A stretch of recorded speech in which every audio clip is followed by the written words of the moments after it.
Coming up on Saturday, Halloween Havoc, October 22nd from NXT, live on Peacock. It's going to be a card full of tricks, treats, surprises, including Roxanne Perez and Cora Jade in the Weapons Wild match. We're speaking to Cora Jade today. Cora, what's going on? How are you? Hey, I'm great. How are you? Doing excellent. I'm looking forward to this match. I'm looking forward to the show. I know Halloween Havoc has been around in NXT form for a few years now. You were part of NXT last year for Halloween Havoc, but not on the card itself. You're on the show this year. How does that feel for you? It feels great. Halloween is one of my favorite holidays, and October is definitely my sort of vibe. So I'm excited to be on and show the world what Roxanne Perez and Cora Jade have in store. Are we looking forward to any sort of costume at all? I mean, this is obviously a grudge match coming up on Saturday. Your original match was a Heat Wave 2 months ago, or is it going to be all seriousness come Saturday? No costumes, no Halloween stuff at all? I'm all business for this match. Obviously, it's been a long time coming. Roxanne and I have quite a bit of history. But with that being said, there will always be some sort of surprise in store. So you'll have to stay tuned Saturday night for that. All right, exciting stuff. Well, I would go so far as to say this is probably not only the biggest match of your career coming up on Saturday, but the biggest week of your career. I mean, you're going to be on this NXT Live special on Saturday, but to backtrack a little bit, we're speaking on Thursday, but on Tuesday, you faced Raquel Rodriguez on NXT, a SmackDown superstar, and the night before that on Raw, you were live on the show backstage, courting Rhea Ripley to face Roxanne Perez on Tuesday. So I know we're in the middle of it now. We're not at Saturday yet. Can you talk a little bit about how this week has been for you, just growing up a fan and now kind of living it, being on NXT and Raw and everything else this past week?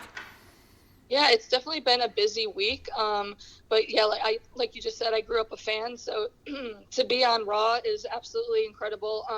Obviously, I got to go there and recruit Rhea Ripley to be my poison for Roxanne Perez. I watched Rhea for a while before I got here.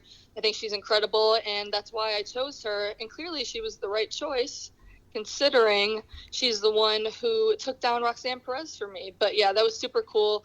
And then to be able to come back on Tuesday and work with Raquel. Obviously, we also have a bit of a past. I learned from her as a partner as well as an opponent. So it was great to be able to work with her again. But yeah, Cora Jade always comes out on top. We're going to look forward to that on Saturday when you take on Roxanne Perez. But talking about that Raw experience just for a second, I know we saw you in the show very briefly backstage with Rhea, leading to what we saw on Tuesday, like you said. But was there anything you were able to pick up from that experience being at Raw on Monday? Was that your first time backstage at a show as a talent, as a superstar? Or just talk about that a little bit.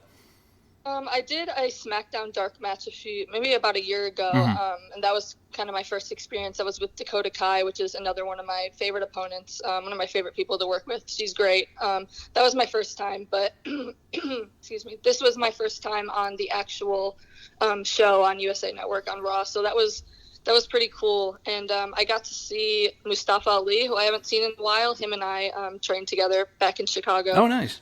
Before all this, so it was great to see him, and he's doing great as well. And it was a great experience overall, just to be able to sit in the back and watch everybody who is levels above me right now, and just be able to learn from them and see how it all works up there. And hopefully one day I'll be right there with them. Yeah, and just on a bigger scale, talking about your journey so far in WWE, just signing in early 2021, correct? You haven't even made it a full 2 years in WWE, right?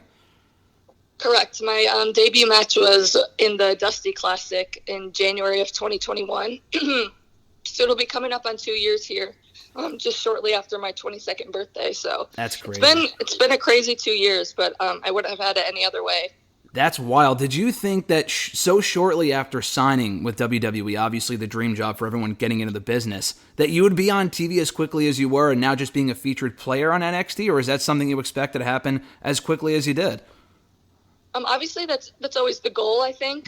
But I feel like my whole career in wrestling, I guess from the second I kind of started training, I kind of had a vision of exactly what I wanted it to be and how I wanted it to go. And I'm very into like law of attraction, like manifestation, stuff like that. So I feel like obviously I'm very lucky and I worked very hard and a lot of people helped me along the way, but this is kind of exactly how I had envisioned my career going, just because I was so passionate about it from such a young age. But yeah, it is obviously, you never know when you're going to get the chance and get your time to shine. I definitely didn't expect it to be so soon and so quick, but I'm very grateful that it is, and I'm learning so much I signed here at 19, 20. So yeah.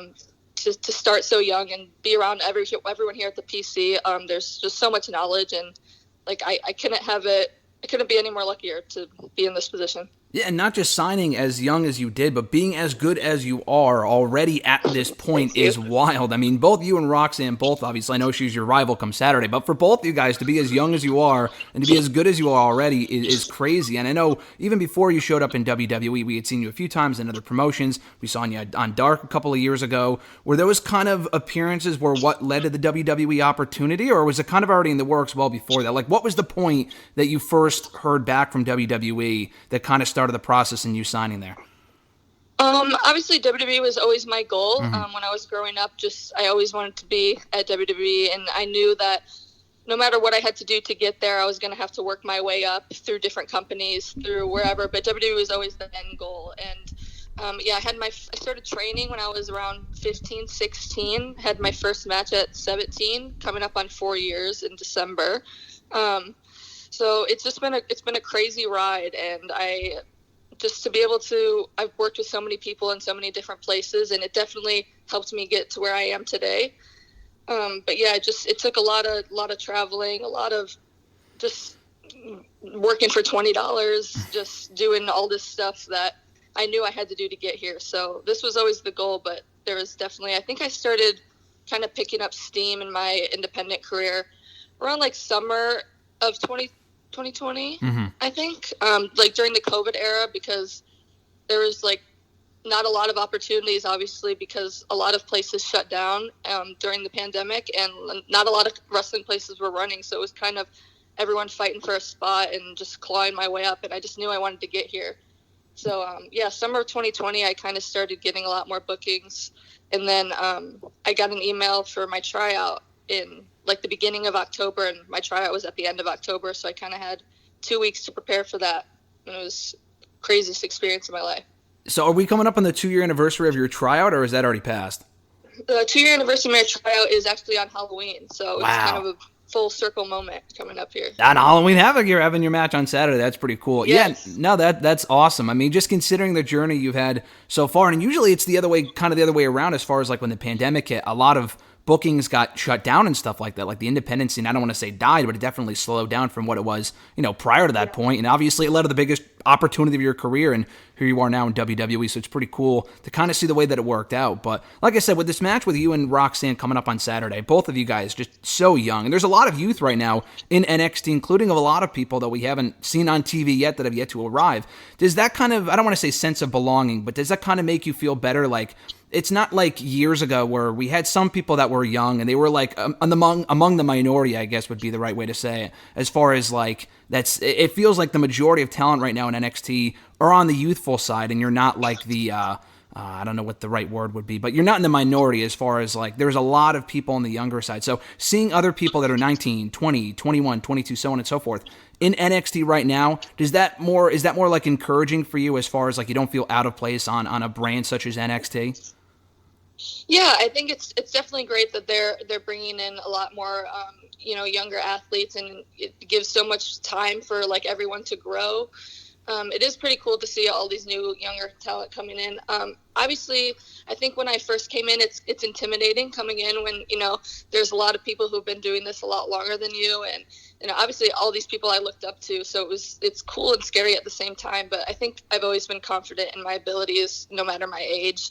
But it is cool to see all these new people coming in. And now I'm kind of at the point where I'm kind of one of the ones who've been wrestling longer, or is like one of the, like I'm in the top, I feel like, people who have been doing this for a while, and now there's people coming in who aren't as experienced. So it's really cool to be able to kind of force myself to grow as a leader, and like work with the newer girls who I'm going to be working with, for the next upcoming years. So even though I haven't been doing this as long as, somebody like Raquel or everyone up on Raw and SmackDown, I think I have been enjoying being able to help teach the younger people who are coming in and haven't had wrestling experience, like what it's all about. It's just been a lot of fun for me, and to be able to grow with them, like working with some of the more inexperienced talent has definitely helped me grow as a wrestler, as a performer, just like overall, like my knowledge of the business, I think has just been evolving so much, like because of all this. And I think it's great. Yeah, no, I think a lot of fans can relate to your journey as well, just having only been wrestling for the last couple of years. But it's cool to see. It's a lot like with Indy Hartwell, I know as well. Obviously, her story is pretty well documented as far as that Bayley-Sasha match from Brooklyn and a TakeOver several years ago, being the catalyst for getting her into WWE and whatnot. I feel like the same thing is for you and Roxanne and people like that. We're kind of entering an age now as someone who's been watching myself since like '08, which is kind of cool that we're in a generation now that you guys started watching in like the mid-2000s. Like, you talk to someone that started 10 years ago, they grew up on Bret Hart and Shawn Michaels. Not that you obviously didn't, but you kind of grew up in the era of the PG era, so to speak, of WWE, like the AJ Lees and people like that. Like, it's kind of surreal now, and you're kind of working under Triple H and Shawn, not under from like the original DX, but I mean, I could be wrong, but maybe you can relate in watching DX in that '09 version of the group, or maybe even a little bit later. Like, I feel like we're finally entering that generation, which is pretty cool. Yeah, it's definitely crazy. Because I believe I started, I started watching when I was about 8, so that was like 2009, and like the first match I really remember like getting me into wrestling, and like the first big match I ever really saw was the first Undertaker versus Shawn Michaels WrestleMania match. Oh wow, that's awesome. Still one of my favorite matches to this day, but it's definitely crazy with that being like the match I consider that got me into wrestling, now to be able to call Shawn Michaels my boss, and Triple H as well. It's obviously insane, but yeah, I'm so grateful to be able to work with these people who I grew up watching, because I idolized them and they were so much larger than life. And I still walk into work on Tuesdays and I'll see Shawn Michaels and I'm like, this is my boss. Like, this is the craziest thing. It's wild. Not only that, too, having him be your boss, but someone like Natalya, who obviously grew up as one of your favorites as well, being able to work with her earlier this year on NXT, everything just kind of coming full circle in that sense. And it's just, again, crazy to see the journey that you've had already with people like that. And I feel like with our generation as well, I mean, obviously I'm not a wrestler, but as far as like wrestling and like social media, you grew up in the era where you were on social media as a wrestling fan before getting into the WWE business now. Like, do you feel like you kind of have an advantage in that respect? Because wrestling fans can be very divisive, might be the right word, as far as like they're one week they're on your side, the other week if you mess up one thing, they're completely against you. Do you kind of know how to like navigate those waters as someone who's been on the other side of that as a fan now being in WWE? Yeah, obviously wrestling fans can be very wishy-washy, as you know, for any business, but it's very fun to experiment with what people like and what they don't like, and just seeing all the reactions and the feedback is definitely, sometimes it's tough criticism, but you know, I obviously was a wrestling fan and there were things that I would watch and I'm like, oh, I really like that, or I really don't like that, and like it just made me either love the product so much more, or sometimes there'd be a week where I'm like, no, I wanted this person to win, or why are they doing this? But I think it's cool now to be on the other side of it, and you kind of see why certain things are the way that they are, or like how things operate. But yeah, it's definitely crazy. I was running like an AJ Lee fan page, Shield fan page, and I was like in middle school on Twitter. So it's funny now when people bring that up, and like I see other like younger girls who are kind of doing that same thing now, and I am on the other end of it, and it's just crazy to me because I don't feel any different. Like, I still feel like that kid who like still loves wrestling, and like I'm still a fan, and I hope I never lose that. But it's definitely crazy to be on the other side of it, and inspiring as well. Yeah, no, it's awesome, especially as someone, like I said, as a fan, too, to see someone go from that to where you are now in WWE. It's almost like a W for the fans, too, like seeing where you started to where you are now, and obviously your journey has only just begun, and we're going to see you be more successful in the future. But someone like Indy Hartwell as well, starting on kind of like that wrestling Twitter, so to speak, and then to get where you are now is awesome, so it's very encouraging to see for fans. But last question for you, Cora, as we head into Halloween Havoc on Saturday, is what we're seeing right now from Cora Jade on NXT TV the closer to the actual you, or is that a bit of a stretch from who you are in real life and you're just nailing this character right now? I feel like you're doing such a great job, but just talk about that character evolution and how you've kind of found your footing with it in recent months. You know, it's kind of crazy because I feel like sometimes in wrestling it works different. It's like what you are closest to is more like uncomfortable, and you kind of have to step out of your comfort zone, because I feel like, maybe I don't speak for everybody, but at least myself, and I know like a lot of my friends in the business, we're all kind of like come from the same like quiet, introverted, like nerdy, like kind of vibe like that. And I feel like we're all just into the kind of same stuff, and we're all like little introverted weirdos. So it's kind of be larger than life on a different stage. You have to be something like bigger than yourself. And I feel like when I came in as a babyface, I was a lot more myself, as in like, I'm just a fan and I'm just so happy to be doing this and I love this and I'm happy to be here and I just want to keep going as far as I can go. So I feel like that was definitely more closer to the real me, because every day I walk in, I'm still just a fan.